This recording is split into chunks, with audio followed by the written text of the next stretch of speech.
अलैहि रहमतुर रिज़वान अपने वक्त के बहुत पाए के वली थे, और इधर सरकार गौसे आज़म भी अपने वक्त के पाए के वली थे।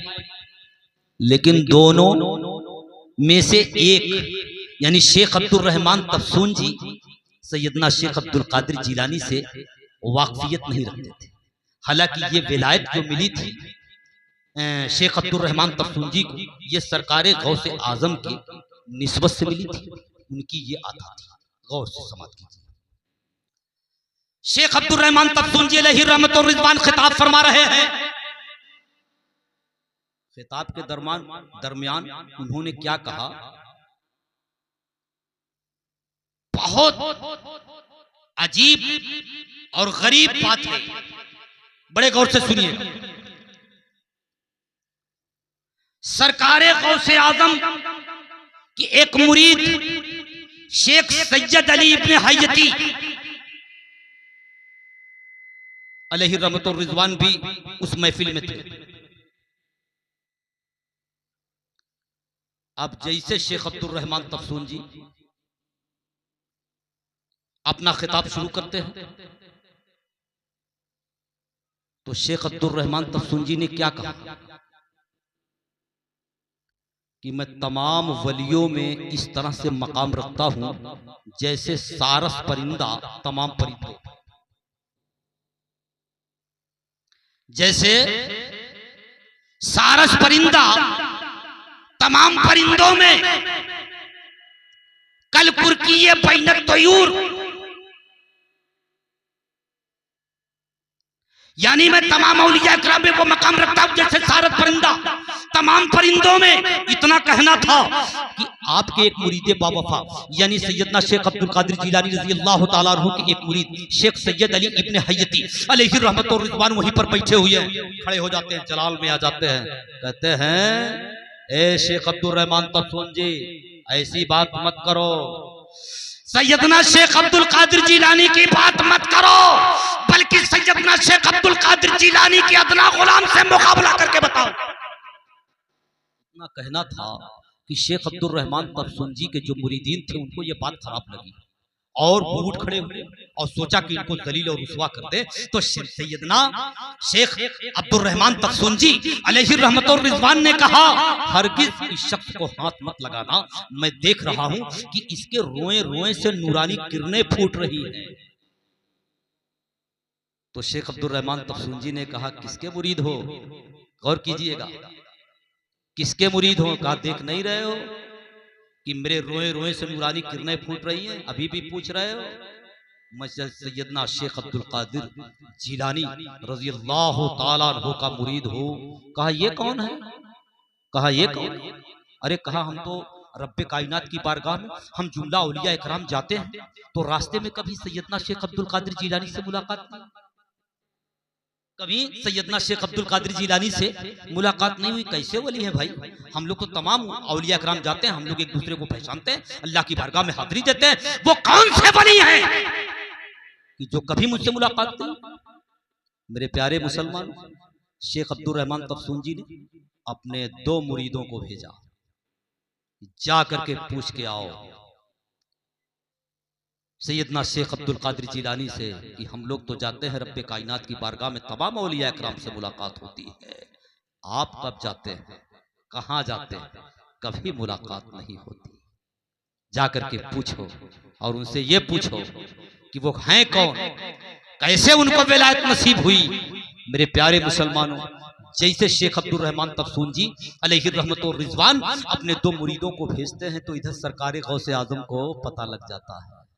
आपने भी अपने 2 मुरीद को भेज दिया, कहा चले जाओ शेख अब्दुल रहमान तफसून जी के 2 मुरीद आ रहे हैं और ये सवाल करेंगे तो उनसे कह देना कि जा करके कह दो शेख अब्दुल रहमान तफसून जी से कि अगर शेख अब्दुल रहमान और जुमला औलिया अगर अल्लाह की बारगाह में जाते हैं तो वो आम रास्ते से जाते हैं।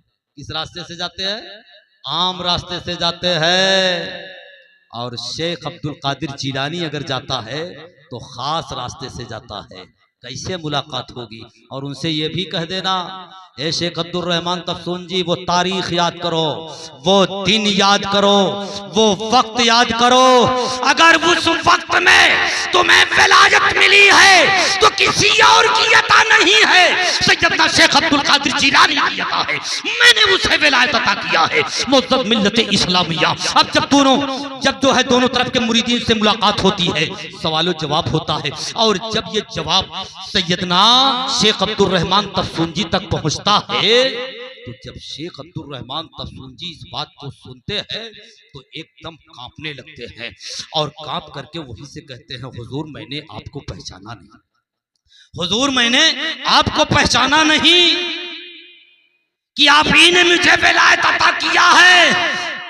और ये भी कहते हैं कि हाँ ये बात तो सही है कि हमें अभी वो मकाम नहीं हासिल है कि हम खास रास्ते से अल्लाह की बारगाह में हाजिरी दे, हम तो आम रास्ते से जाते हैं। मुअज़्ज़ज़ मिल्लत इस्लामिया।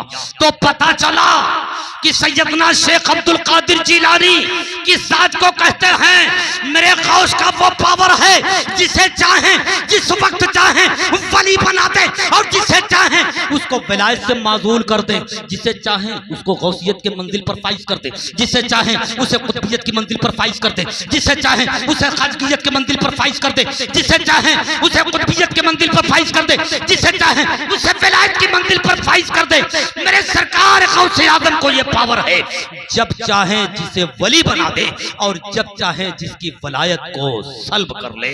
इसीलिए किसी ने कहा है कि तमन्ना दर्द दिल की है तो खिदमत कर फकीरों की, नहीं मिलता ये गौहर बादशाहों के खजीनों में, न पूछिन खिरका पोशों को, इरादत हो तो देख इनको, यदे बैजा लिए बैठे हैं अपनी आस्तीनों में, यदे बैजा लिए बैठे हैं अपनी आस्तीनों में।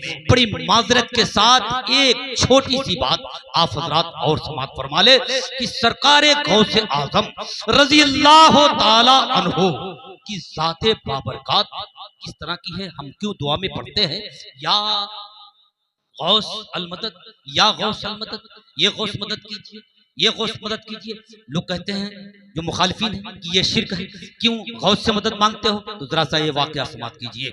सरकारे गौसे आदम अपने मदरसा जामिया बगदाद में पढ़ा रहे, कहिए सुभान अल्लाह। सरकारे गौसे आदम अपने मदरसा जामिया में पढ़ा रहे थे, बच्चे बैठे हुए थे, पढ़ाते पढ़ाते एक बैग आपके ऊपर सख्ता तारी हुआ, खामोशी तारी हुई। आपने अपने दस्ते मुबारक को अपनी चादर में छुपा लिया, और छुपा लेने के बाद जब हाथ को बाहर निकालते हैं तो उस दस्ते मुबारक से पानी के कतरात टपक रहे थे, कहिए सुभान। पानी के कतरात टपक रहे थे, और उसी वक्त में उनके कुछ मुरीदीन समंदर में कश्ती में सफर कर रहे थे, और कश्ती के बीच में एक शगाफ हो गया, ये सुराख हो गया, सुराख से पानी उबल उबल करके कश्ती में आ रहा था। कश्ती डूबने के करीब थी, लोगों के अंदर आहो भका था। कुछ मुरीदों ने मशवरा किया, अरे क्यों नहीं भाई यहीं से सरकारे गौसे आदम को पुकारा जाए, और सभी ने वहीं से सरकारे गौसे आदम को पुकारा, या गौस अल मदद, या गौस अल मदद। उसी समंदर की सतह से एक हाथ उठता है और कश्ती के मस्तूल को पकड़ करके खींच करके किनारे कर देता है।